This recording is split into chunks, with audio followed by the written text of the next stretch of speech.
तिलापुर नामक गांव में नमन अपनी पत्नी नीता और अपने इकलौते बेटे सौरभ के साथ रहता था। नमन के पास एक बड़ा शानदार घर था और बहुत सारा धन था।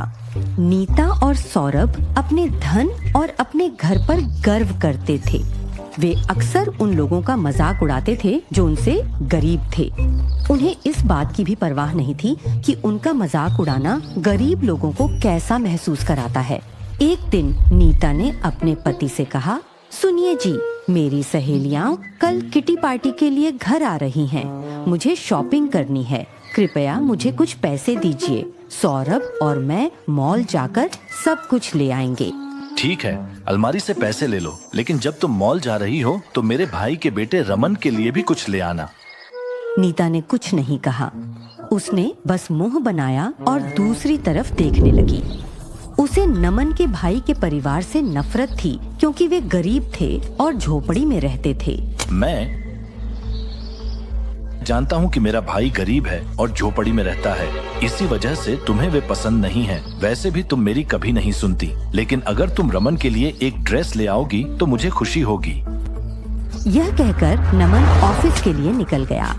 ऑफिस पहुंचने के बाद वह सौरभ को फोन करता है। हेलो सौरभ, पापा बोल रहा हूँ। तुम अपनी मम्मी के साथ मॉल जा रहे हो ना? कृपया अपने कजिन रमन के लिए एक अच्छी सी शर्ट खरीद लेना। चाहे कुछ भी हो, तुम्हारे चाचा और उनका परिवार फिर भी हमारे अपने ही हैं। ओह पापा, आप मुझे ये सब क्यों बता रहे हैं? मम्मी को ही करने दीजिए, वो संभाल लेंगी। नमन अपने आप से, इस माँ बेटे को समझाने का कोई फायदा नहीं है। 1 घंटे बाद नीता और सौरभ तैयार हुए और अपनी कार से मॉल के लिए निकल गए।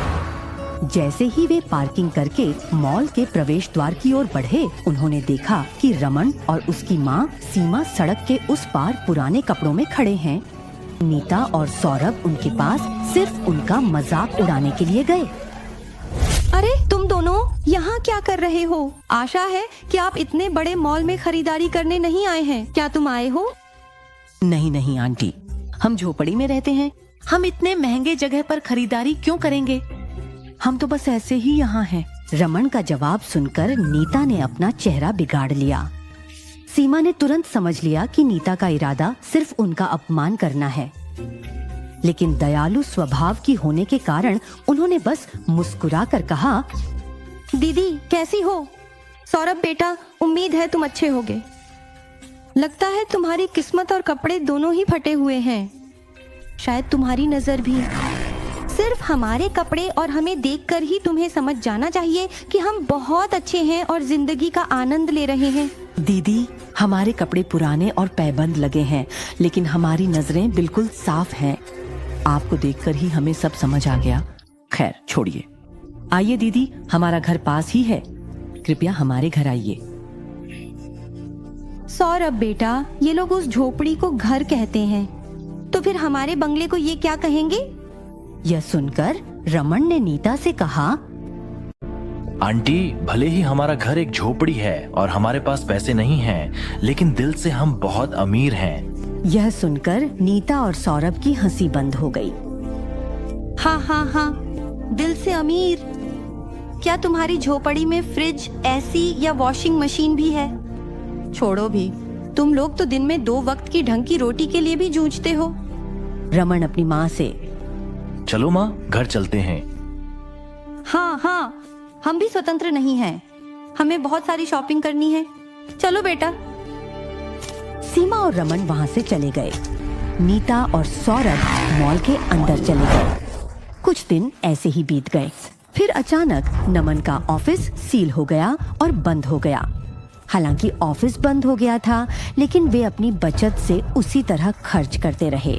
नतीजा यह हुआ कि जल्द ही उन्हें अपनी कार और यहाँ तक कि अपना घर भी बेचना पड़ा। अब उनके पास रहने के लिए कहीं जगह नहीं थी। नमन ने सौरभ और नीता से कहा, अब हमारे पास सिर्फ एक ही विकल्प है और वो है सड़क, या फिर हम जाकर मेरे भाई वसंत के घर रहें। अब वही एक है जो हमारी मदद कर सकता है। क्या? ये आप क्या कह रहे हैं? क्यों ना कोई और नौकरी ढूंढने की कोशिश करें। खोजते रहिए, मुझे यकीन है कि आपको एक दिन जरूर मिल जाएगी। नीता, क्या तुम्हें दिख नहीं रहा? मैं कब से कोशिश कर रहा हूँ। ऑफिस बंद हो गया, लेकिन मुझे कुछ भी नहीं मिला। और तुम दोनों यहाँ तक कि जब मेरी नौकरी चली गई तब भी मॉल में शॉपिंग करते रहे और किटी पार्टीज होस्ट करते रहे। अब हमारे पास कोई और विकल्प नहीं बचा है। अब तुम्हें मेरी बात सुननी होगी। अब भारी मन से नमन, नीता और सौरभ वसंत की झोपड़ी की ओर जाते हैं। वसंत नमन का छोटा भाई है जो गरीब है लेकिन बहुत दयालु दिल का है। नमन वसंत को सब कुछ बता देता है। सब कुछ सुनकर सभी बहुत दुखी हो जाते हैं। रमन अपनी मौसी से, मौसी, हमारा घर तो बस एक झोपड़ी है। हमारे पास ना फ्रिज है, ना एसी और ना ही टीवी। क्या आप सच में यहाँ रह पाएंगी? वसंत रमन जी से, अरे रमन, ऐसे मत बोलो बेटा, बड़ों से ऐसे बात नहीं करनी चाहिए। नहीं भाई साहब, वह सही कह रहा है। मैंने भी पहले उससे बहुत रूखेपन से बात की थी। मुझे माफ कर दो बेटा। भाई साहब, उसकी बातों का बुरा मत मानिए।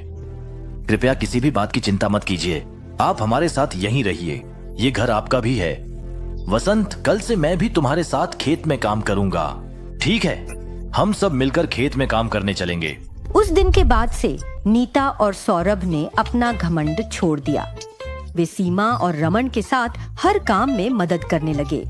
आखिरकार उन्होंने रमन की बातों के पीछे की सच्चाई को समझ लिया। सभी लोग अपनी छोटी सी झोपड़ी में खुशी खुशी रहने लगे और मिलकर मेहनत से अच्छा कमाने भी लगे। धीरे धीरे जिंदगी सुधरने लगी, लेकिन नीता और सौरभ का घमंड पूरी तरह खत्म हो गया था, क्योंकि अब वे जान गए थे कि जिंदगी कभी भी हमें सबक सिखा सकती है।